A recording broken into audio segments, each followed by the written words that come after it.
여러분 안녕하십니까? 5월 12일 화요일 아침입니다.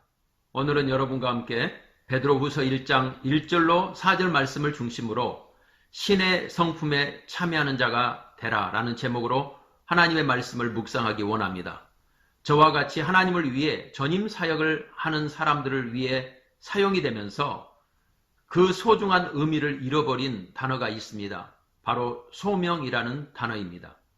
성경은 소명이라고 하는 이 단어가 하나님을 위한 전임 사역자를 위해 사용되는 것이 아니고 모든 성도들을 위해 사용되는 것이라고 분명하게 말씀하고 있습니다.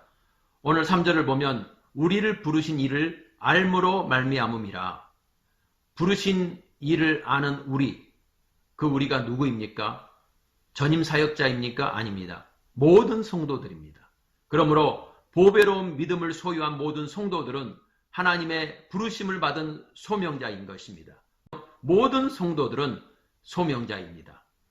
기니스가 쓴 소명이라는 책을 보면 런던의 유명한 한 사업가 이야기가 등장하는데 그는 런던의 강연홀에서 평생을 써도 부족함이 없는 많은 돈을 벌었지만 인생의 막바지에 이르러서야 돈으로 살 수 없는 소중한 것이 있다는 것을 깨달았다고 털어놓습니다.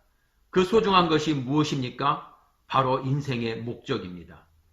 인생을 무엇을 위해서 살아야 되는지를 인생의 막바지에서야 깨달았다고 하는 것이죠.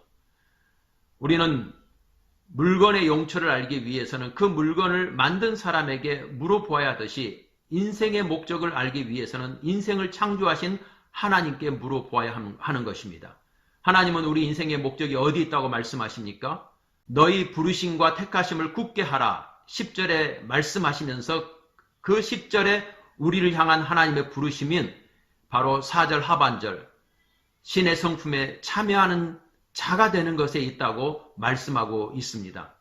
하나님은 우리가 고백하는 교리가 아닌 우리가 살아내는 삶에 관심을 가지고 계십니다. 변화된 삶을 위한 가장 큰 장애물은 바로 우리의 죄입니다. 따라서 죄의 문제가 해결되지 않고서는 변화된 삶을 살 수가 없습니다. 그러므로 우리는 우리의 죄를 정결케 하시는 예수 그리스도의 보혈이 변화된 삶을 위해서 너무너무 절실하게 필요합니다. 하지만 예수 그리스도의 보혈로 정결케 된 삶은 변화된 삶의 시작이지 완성이 아닙니다.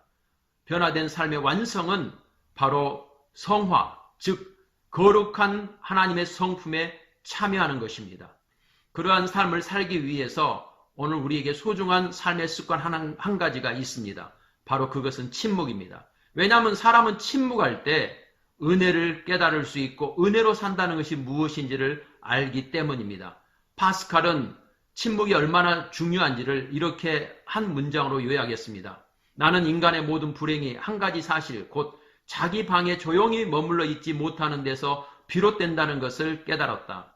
침묵을 통해 은혜로 산다는 것이 무엇인지를 깨닫게 되면 정욕으로 인해 이 세상에 썩어질 것에 사로잡혀 있지 않는지를 분별할 수 있는 지혜가 생깁니다.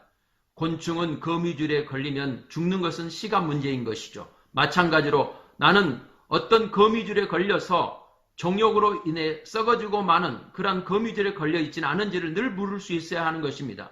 런던의 한 사업가처럼 인생의 막바지에 이르러서야 돈으로 살 수 없는 소중한 것이 있다는 사실을 알게 된다면 얼마나 비극적인 인생을 사는 것입니까? 우리는 그 거미줄을 피하기 위해서 하나님 앞에 은혜를 구하고 그 은혜를 구하기 위해 침묵의 자리로 나아갈 필요가 있는 것이죠. 사람은 신념의 산물입니다. 사람은 생각하는 대로 삽니다. 만약 사람이 생각하는 대로 살지 않는다면 그는 사는 대로 생각하고 있는 것입니다. 내가 누구이냐? 그것이 내가 어떤 삶을 사느냐를 결정합니다. 내가 누구입니까? 하나님 말씀하십니다. 우리는 신의 성품에 참여하는 자라고 말씀하십니다. 오늘 우리 인생의 목적이 어디 있는지를 분명하게 알고 하나님의 성품에 참여하는 사람이 되기 위해서 그 거룩한 비전을 가지고 우리 인생을 향한 하나님의 목적에 부합된 축복된 삶을 사는 저와 여러분이 되시기를 주의 이름으로 축복합니다. 감사합니다.